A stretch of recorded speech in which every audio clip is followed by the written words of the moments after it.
Hey guys, Max here, and this is your daily market update for yesterday, the 27th of January. We actually had a bunch of earnings come out for some pretty important companies. Markets as a whole didn't perform too well, and then we have a couple other things worth talking about as well. So what actually happened in the markets? Well, American equities were down on the whole. The S&P 500 was down 0.5%, the Nasdaq was down a fair bit more at negative 1.4%, and the Dow Jones was down just a tiny bit at 0.02%. The S&P 500 is now down 9.8% from its all-time high, which is just a tiny bit off from being an official correction, which is a little bit worrying to some people. But to me, this has kind of been expected with the way tech stocks have been performing over the entirety of 2021. What is a little bit surprising is how early this correction has come and how quickly it has developed as well. On the Nasdaq, the situation is of course a little bit worse, with the entire index now being down over 16%, which is well into correction territory and getting close to bear market territory as well,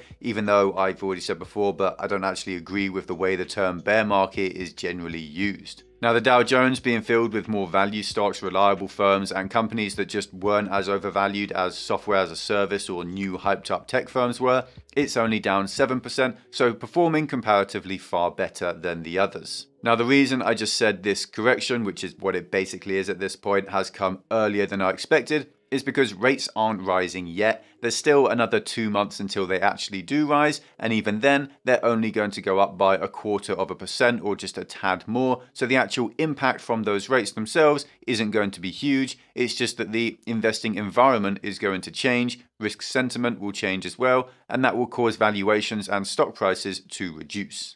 Either way, I was fully prepared to sit on the sidelines for another 2 months and watch the markets climb higher as investors try to squeeze out every single penny from this bull market that they could, but it seems like it just came a little bit earlier than that. To clarify, this is good for me. I fully sold out of all my American equities over December, and I'm now building a decent sized cash position ready to buy back in once I feel the time is right. I'm just a little bit surprised to be right this early on. Now, there were, as I said, a bunch of earnings from companies that are worth talking about, and we'll get into that in a moment. But for now, foreign equities are actually having a tough time of it as well. The Stoxx 600 is now down 6%, the Nikkei is now down 12% from 6 months ago. The FTSE 100 seems to be performing quite well and is just a couple percent off its highest point since the COVID pandemic started, but a big part of that is the fact that the recovery since the pandemic for that index has just been very slow. I mean, it still hasn't fully recovered from its peaks before COVID. It's also got a lot of big oil names that have been boosted by these super high prices that we're seeing as well.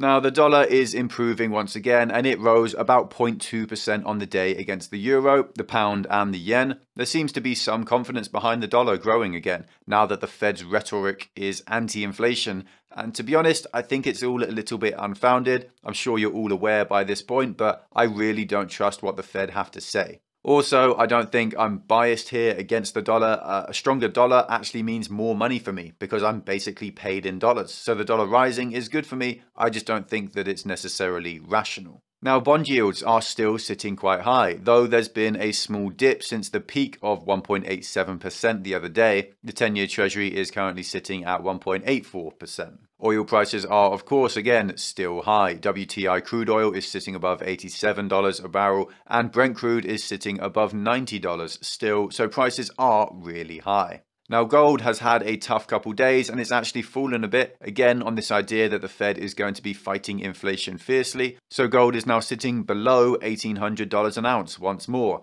Again, I think this is slightly irrational. Inflation is still here to stay, I'm afraid. Now, for the individual companies, Tesla had an awful day just after it posted actually good earnings. Of course, yesterday we spoke about their earnings and how they were decent. They beat expectations, but nothing crazy. And the stock saw a modest 2% rise for the day. And I mentioned how I was surprised it was only 2%, as Tesla is usually far more volatile than that. As if it was almost on cue, just to make sure I looked stupid, the following day Tesla fell over 11%, which means it's now sitting over 30% from its all-time highs, which is a pretty major decline even for a stock as crazy as Tesla. Now, the earnings were actually okay, so why did the stock tank? Well, it seems that the problem investors are seeing is a little bit of unfocused attention from the company, and that isn't what we like to see. We've been hearing for years now about Tesla's $25,000 car, and to be perfectly honest, I'm not a huge Tesla fan. I don't really love the idea of EVs in general. They would just be a bit too inconvenient with me. But with the EV tax credits, the savings on fuel and everything else, if Tesla actually came out with a $25,000 car, I'd buy one in a heartbeat, and the sentiment amongst other investors seems to be the same. It would be a huge hit and a game changer for the company. The problem is that car has been all promises and nothing even remotely close to delivering on those promises,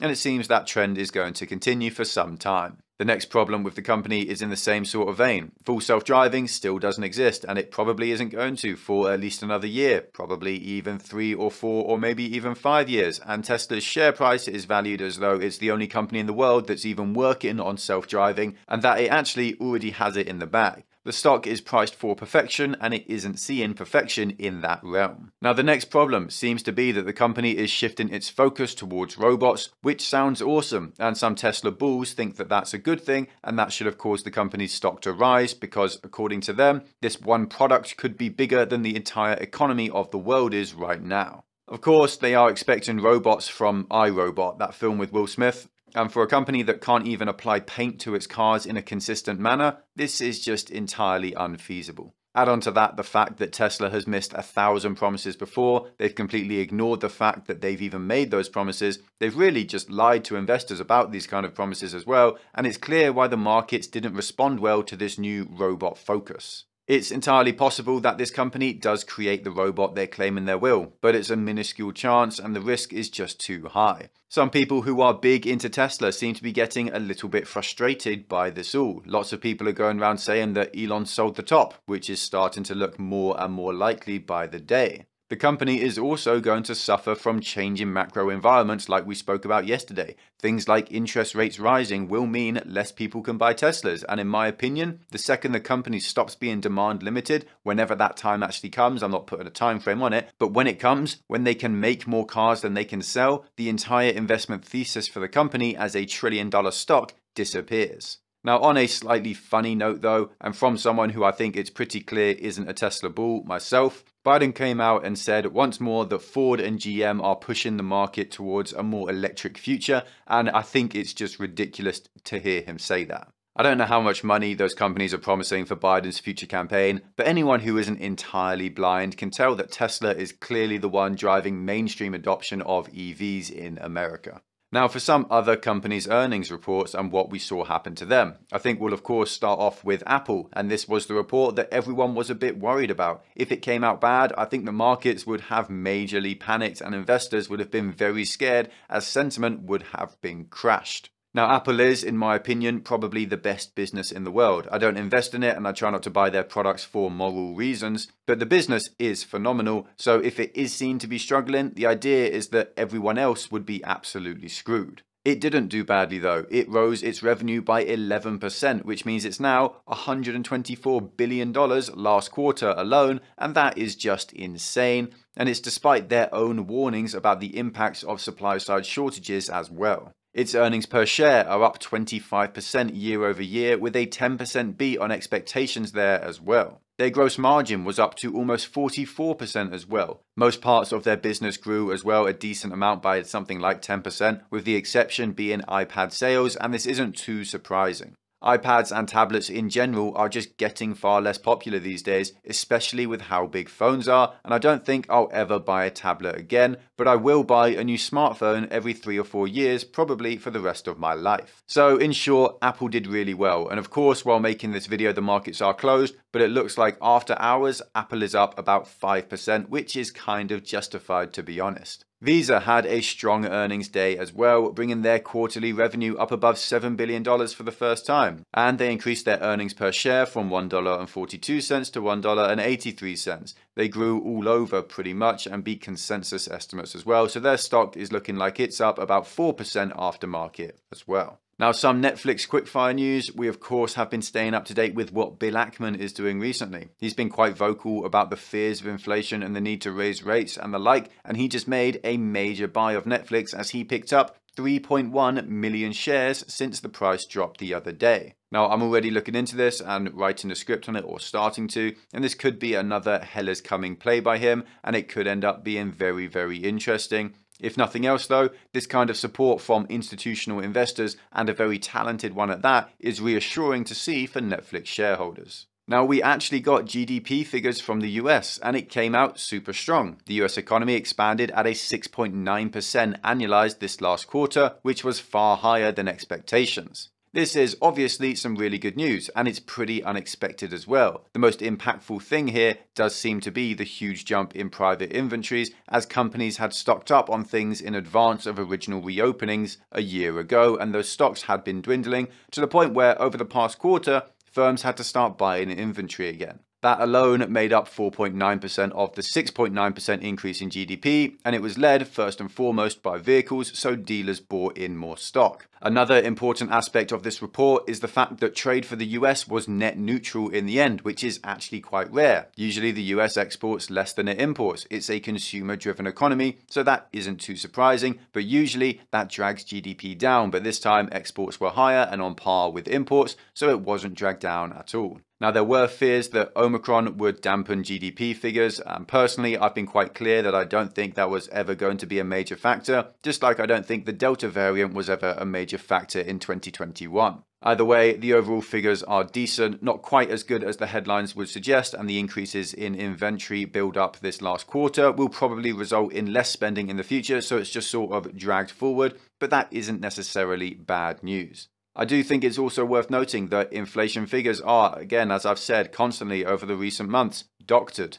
Real inflation is above 10%, it's not 7%, and this figure does account for inflation at CPI levels of about 7%. So you take 3% off these GDP figures, and the results are actually far less good than we originally thought. It's still not really clear how much markets are pricing in real inflation versus the figures that we're being given by the Fed, but I do think we're starting to raise awareness and more people are becoming just aware of the reality of inflation, and this could be one of the reasons why stocks didn't necessarily jump on this supposed good GDP news. Now, in a few other pieces of odd news, Softbank, the firm that runs their Vision Fund that saw huge successes over the 2010s, followed by a catastrophic decline more recently as a bunch of their investments turned out to be frauds, failures, or just wildly overvalued, well, their chief operations officer has just abandoned the company as he feels he isn't adequately compensated. He wanted to be paid $1 billion, which I think we all can agree is a huge amount, especially since the year prior he made, I think, $17 million.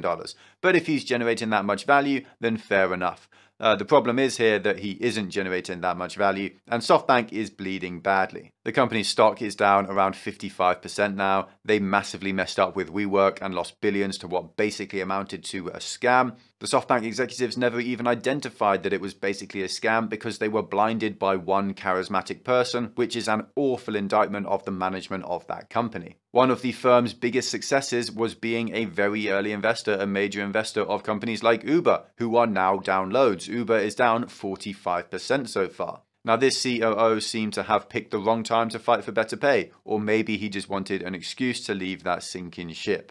Now, finally, in crypto news, Charles Hoskinson, the face of Cardano, is pushing to try and build support amongst the crypto community for opposition to the America Competes Act, which gives the Treasury Secretary unilateral powers against cryptocurrency. Now, as is the nature of US politics, this little snippet has been snuck into the bill by a senator with interests in traditional finance, and it would basically allow the Treasury Secretary to unilaterally declare crypto illegal, which is a scary prospect. No debates, no hearings, nothing, just an order and it could be done. Now, even if you think crypto is in a bit of a bubble like I do, even if you think the downside is here for some time, this is not how a democracy should work. So I thought I'd mention it here and link the Twitter thread down below for you to see. Now, anyone who can support this should, in my opinion, so of course, links down below as usual. Also, my Twitter account will be linked as well. I retweet stuff like this whenever it pops up, so if you want to stay updated, have a look in the description and make sure to give me a follow. Now that is it for the day. If you enjoyed this video, then leave a like and a comment to bless the YouTube algorithm. If you want more content like this, then I would usually tell you to check out our Patreon and join our community of investors. You get access to our Discord, loads of exclusive content like insight into my portfolio and buy and sell alerts for all my own investments.